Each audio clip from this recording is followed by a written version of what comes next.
Halo, perkenalkan nama saya Melania Isabella Angelina Menanu. Saya adalah mahasiswi dari Stika Nusantara Kupang, Prodi S1 Keperawatan dengan NIM 1420 120043R. Di video ini, saya akan membahas tentang implementasi sosial dan budaya dalam asuhan keperawatan. Video ini dibuat untuk memenuhi mata kuliah Transkultural Keperawatan 2 yang dibimbing oleh Bapak Otniel Blegur, Esos, MKes. Studi kasus. Anak T berjenis kelamin perempuan berusia 5 tahun dan beralamat di Desa Baumata, Kecamatan Taibenu, Kabupaten Kupang. Anak T adalah anak kandung dari Tuan R dan Ibu N. Menurut Ibu N, anaknya sudah beberapa hari sakit panas, sering mengigau dan sulit makan sehingga badannya terlihat kurus. Menurut kepercayaan orang tuanya, anaknya panas karena bermain-main di tempat yang angker di sekitar rumah. Selanjutnya, orang tuanya meminta pertolongan ke dukun di desanya. Anak T diberi segelas air putih untuk diminum, namun upaya tersebut tidak berhasil. Anak T tidak segera dibawa ke RS, rumah sakit, karena ia takut dan menangis bila berhadapan dengan petugas kesehatan. Pada saat mahasiswa perawat Stikas Nusantara mewawancarai, anak T sudah 2 hari dirawat di rumah sakit. Yang pertama, pengkajian. Pengkajian dilakukan oleh saya, yaitu Melania Isabella Angelina Menanu, pada tanggal 23 Juli 2022. Nah, tanggal masuk rumah sakit yaitu 23 Juli 2022. Nama lengkap, anak T. Nama panggilan dan dalam keluarga, anak T, umurnya 5 tahun. Tempat dan tanggal lahir di Baumata 10 Januari 2016. Berjenis kelamin perempuan, statusnya anak kandung. Tipe keluarga yaitu keluarga inti. Nah, pengambilan keputusan dalam anggota keluarga itu Tuan R. Hubungan klien dengan kepala keluarga yaitu anak. Kebiasaan yang dilakukan rutin oleh keluarga yaitu bercengkrama dengan keluarga dan tetangga. Nah, kegiatan yang dilakukan bersama masyarakat adalah arisan RT dan turut kerja bakti.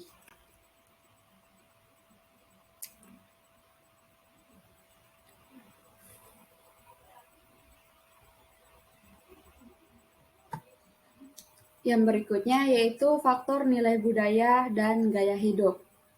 Posisi jabatan tidak memiliki jabatan. Yang kedua, bahasa yang digunakan yaitu bahasa Timor atau Helong. Nah, kebiasaan membersihkan diri yaitu mandi 2 kali sehari. Kebiasaan makan, anak T makan sulit dan tidak teratur.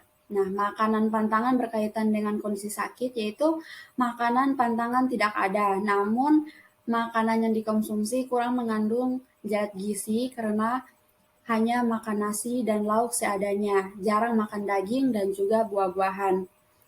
Yang keenam, sarana hiburan yang biasa dimanfaatkan berkaitan dengan aktivitas sehari-hari yaitu menonton TV. Yang ketujuh, persepsi sehat sakit. Nah, sehat apabila tidak ada keluhan dan dapat bekerja atau bermain sehari-hari dengan baik. Sakit adalah sebaliknya. Ibu beranggapan bahwa anaknya sakit panas saat ini yang ditandai sering mengigau karena kemasukan roh halus yang berasal dari tempat yang bermain yang angker. Selain itu, anaknya takut dan menangis bila berhadapan dengan petugas kesehatan. C. Faktor kebijakan dalam peraturan rumah sakit yang berlaku. Yang pertama, peraturan dan kebijakan berkenan dengan jam berkunjung pagi pukul 11 sampai dengan siang jam 1 dan sore pukul 4 sampai dengan jam 6. Pada hari libur pukul 9 sampai dengan jam 2 siang dan pukul 4 sampai dengan jam 6 sore. Yang kedua, jumlah anggota keluarga yang boleh menunggu yaitu 1 orang. Yang ketiga, hak dan kewajiban klien yang harus dikontrakan klien oleh rumah sakit, yaitu hak pasien adalah memperoleh pelayanan kesehatan yang baik dan pengakuan tentang sakitnya. Kewajibannya adalah memperoleh kesembuhan dan tidak menularkan penyakitnya kepada orang lain. Yang keempat, cara pembayaran untuk klien yang dirawat yaitu BPJS. D. Faktor ekonomi. Yang pertama itu sumber ekonomi yang dimanfaatkan oleh klien adalah penghasilan orang tua. Yang kedua, tabungan dan patungan antar anggota keluarga yaitu tidak ada. Nah, pekerjaan klien belum bekerja. Yang keempat, sumber biaya pengobatan yaitu dari BPJS. Dan yang kelima, kebiasaan menabung dan jumlahnya dalam sebulan itu tidak ada. Faktor pendidikan. Yang pertama itu latar belakang pendidikan klien belum bersekolah. Yang kedua, tingkat pendidikan klien itu belum ada karena kita ketahui bahwa klien belum bersekolah. Yang ketiga, tingkat pendidikan keluarga yaitu sekolah dasar, bapak dan ibunya hanya tamatan SD. Yang keempat, jenis pendidikan tidak ada. Dan yang kelima, kemampuan klien belajar secara aktif dan mandiri tentang pengalaman sakitnya sehingga tidak terulang kembali. Jadi, orang tua tidak mengizinkan kalau anaknya sudah sembuh untuk bermain di tempat yang angker dan hujan-hujanan. F. Pemeriksaan fisik. Yang pertama itu inspeksi.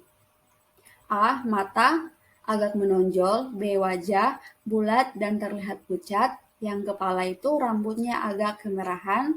Abdomen, perutnya bulat. Kulit agak bersisik, keadaan kotor, keadaan tugor kulit normal. Yang kedua, palpasi, pembasaran hati tidak ada. Yang ketiga, auskultasi, bising usus 16 kali per menit. G. Pemeriksaan penunjang. Yang pertama, pemeriksaan darah. Trombosit 250.000 sel. Tifus 1/300, pemeriksaan urin tidak dilakukan, uji faal hati tidak dilakukan, EKG tidak dilakukan, ronsen paru tidak dilakukan, tekanan darah 110/70 mmHg, suhu atau pernapasan 38,5 derajat Celcius dan frekuensi napasnya 24 kali per menit. Yang berikutnya, yang kedua, kita masuk ke analisa data. Jadi, analisa data itu dibagikan ke pengelompokan data, masalah, dan etiologi. Jadi yang DS itu yaitu data subjektif. Data subjektif yang kita dapatkan yang pertama, Ibu T mengatakan bahwa anaknya sudah beberapa hari panas. Yang kedua, Ibu T mengatakan bahwa sakit anaknya disebabkan oleh bermain-main di tempat yang angker di sekitar rumahnya. DO-nya kita dapatkan bahwa Ibu T membawa anaknya berobat ke dukun sebelum ke RS. Yang kedua, anaknya diberi minum air putih dari dukun. Nah, masalahnya yaitu ketidakpatuhan terhadap pengobatan dan etiologinya atau penyebabnya yaitu sistem nilai yang diyakini. Yang kedua, data subjektifnya, yang kedua DS-nya, Ibu T mengatakan anaknya sudah beberapa hari panas dan mengigau. DO-nya suhu tubuh 38,5 derajat Celcius. Pemeriksaan lab tifus 1/300. Masalahnya yaitu hipertermia, etiologinya yaitu infeksi penyakit. Yang ketiga, DS-nya kita dapatkan Ibu T mengatakan bahwa anaknya takut dan menangis bila berhadapan dengan petugas kesehatan. DO-nya kita dapatkan bahwa anak X tampak takut, anak X tampak tidak kooperatif saat akan dilakukan tindakan keperawatan, anak X menangis ketika melihat petugas kesehatan. Masalahnya yaitu kurang pengetahuan dan etiologinya yaitu disorientasi sosial. Yang ketiga, kita masuk ke diagnosa keperawatan. A.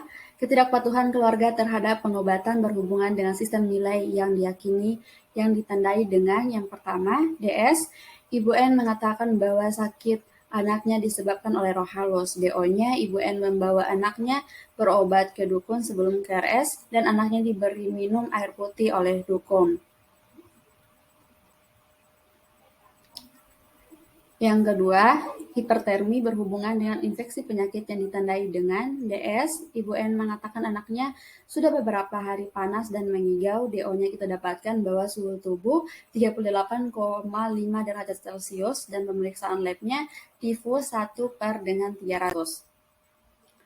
Diagnosa yang ketiga, kurang pengetahuan berhubungan dengan disorientasi sosial yang ditandai dengan yang pertama DS. Ibu N mengatakan bahwa anaknya takut dan menangis ketika bertemu dengan petugas kesehatan. DO, anak T tampak takut. B, anak T tampak tidak kooperatif saat akan dilakukan tindakan keperawatan. Dan C, anak T menangis ketika melihat petugas kesehatan. Yang keempat, kita masuk ke intervensi keperawatan. Untuk diagnosa yang pertama, setelah pemberian asuhan keperawatan selama 2x24 jam, diharapkan ketidakpatuhan terhadap pengobatan dapat berkurang dengan kriteria hasil. Ibu N tidak beranggapan bahwa sakit panas dan mengigau anaknya bukan karena roh halus. Dan yang kedua, Ibu N tidak membawa anaknya langsung berobat. Ibu N membawa anaknya langsung berobat ke petugas atau institusi kesehatan tanpa dibawa ke dukun terlebih dahulu. Dan yang ketiga, jika anaknya sakit tidak perlu diberi air putih dari dukun. Nah, intervensi yang pertama, dilakukan pendekatan pada pasien dan keluarganya. Yang kedua, identifikasi perbedaan konsep antara klien dan perawat. Yang ketiga, bersikap tenang dan jangan terburu-buru saat berinteraksi dengan klien. Yang keempat, diskusikan kesenjangan budaya yang dimiliki klien dan perawat. Yang kelima, beri kesempatan pada klien untuk memahami informasi dan diberikan dan melaksanakannya. Untuk diagnosa yang kedua, setelah dilakukan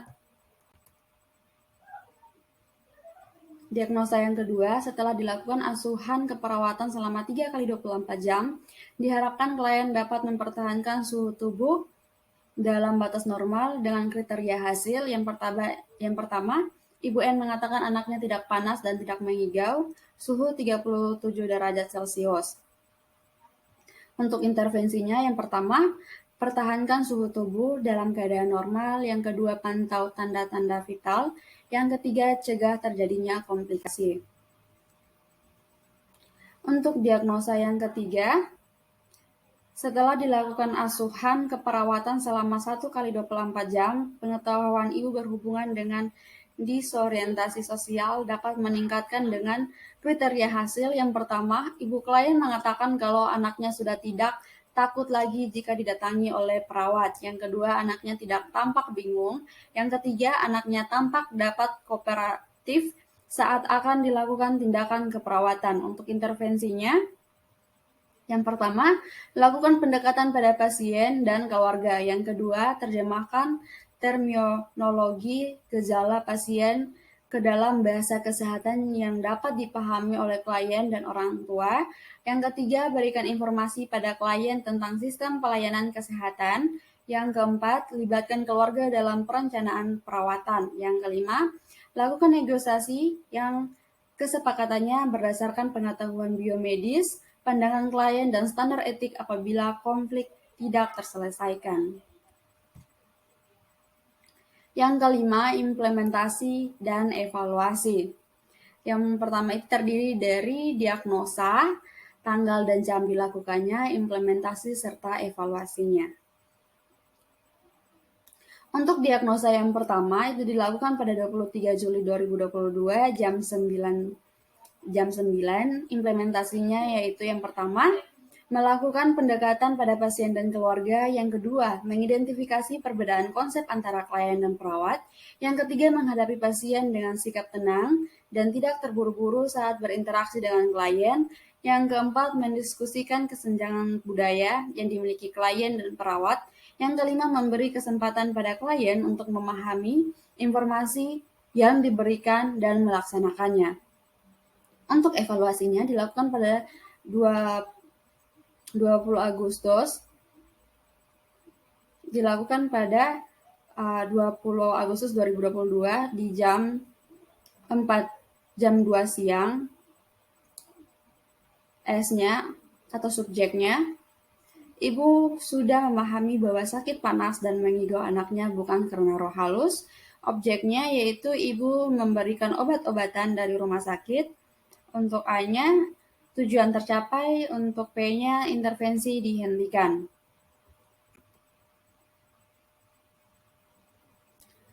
Yang kedua, untuk diagnosa yang kedua dilakukan pada 24 Juli 2022 jam 9 pagi, yang implementasinya yang pertama mempertahankan suhu tubuh dalam batas normal, yang kedua memantau tanda-tanda vital, yang ketiga mencegah terjadinya komplikasi. Nah, untuk evaluasinya dilakukan pada tanggal 25 Juli 2022 di jam 2 siang.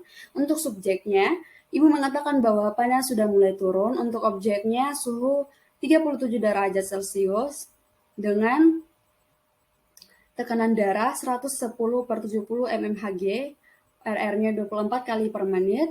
Untuk analisanya tujuan belum tercapai dan untuk pelaksananya lanjutkan intervensi.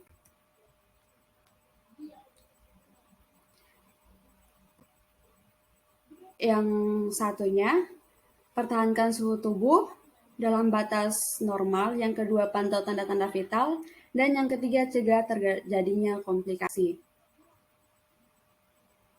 Untuk diagnosa yang ketiga dilakukan pada 25 Juli 2022 di jam 9 pagi. Implementasinya yang pertama yaitu melakukan pendekatan pada pasien dan keluarganya, yang kedua menerjemahkan terminologi gejala pasien ke dalam bahasa kesehatan yang dapat dipahami oleh klien dan orang tua. Yang ketiga, memberikan informasi pada klien tentang sistem pelayanan kesehatan. Yang keempat, melibatkan keluarga dalam perencanaan perawatan. Dan yang kelima, melakukan negosiasi yang kesepakatannya berdasarkan pengetahuan biomedis, pandangan klien, dan standar etik apabila konflik tidak terselesaikan. Untuk evaluasinya dilakukan pada 26 Juli 2022 di jam 2 siang. Untuk S-nya, ibu klien mengatakan kalau anaknya sudah tidak takut lagi jika didatangi oleh petugas kesehatan. Untuk O-nya, anak terlihat kooperatif saat akan dilakukan tindakan keperawatan. Untuk A-nya, tujuan tercapai dan P-nya intervensi dihentikan. Untuk diagnosa yang keempat dilakukan pada 26 Juli 2022 dilakukan pada jam 9 pagi, yaitu yang pertama mempertahankan tubuh dalam batas normal, yang kedua memantau tanda-tanda vital, yang ketiga mencegah terjadinya komplikasi.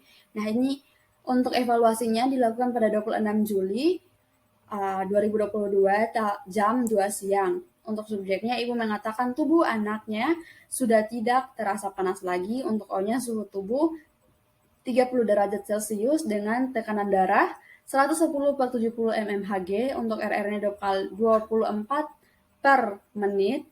Dan tifusnya jadi 1 per dengan 200. Untuk A-nya tujuan tercapai dan untuk P-nya intervensi dihentikan. Nah, dari kasus tersebut dapat dilihat bahwa ada dua diagnosis yang terkait dengan sosial budaya masyarakat, yaitu diagnosis yang pertama dan juga yang ketiga. Lalu bagaimana cara untuk mengatasi masalah tersebut? Untuk dapat mengatasi masalah pada diagnosis pertama dan ketiga, hal yang perlu diperhatikan adalah keyakinan Ibu T tentang penyebab penyakit anaknya yang sudah begitu kuat, karena bermain di tempat yang angker sehingga perawat harus dapat menerapkan komunikasi terapeutik yang efektif agar tujuan asuhan keperawatan yang diberikan dapat tercapai. Selanjutnya, perawat dapat menerapkan salah satu pedoman dalam asuhan keperawatan dengan perbedaan kebudayaan, yaitu transkultural keperawatan. Nah, metode yang dapat digunakan adalah mengubah budaya klien bila budaya yang dimiliki klien bertentangan dengan kesehatan dan mengakomodasi budaya klien kurang menguntungkan kesehatan. Dan perawat juga berkomunikasi dengan klien dengan menggunakan bahasa yang mudah dipahami oleh klien, kemudian menerjemahkan istilah kesehatan yang terkait penyakit yang dialami pasien, baik itu definisi, tanda, gejala, maupun kepada orang tua atau keluarga ke dalam bahasa kesehatan yang mudah dipahami. Nah, perawat memiliki kewajiban untuk memberikan informasi pada klien tentang sistem pelayanan kesehatan, kemana saja klien bisa mendapatkan pertolongan, pembiayaan, pengobatan, dan perawatan, dan cara mendapatkan bahasan biaya perawatan, pengobatan jika klien mengalami masalah dengan kesehatannya. Demikianlah pembahasan dari saya, sekian dan terima kasih.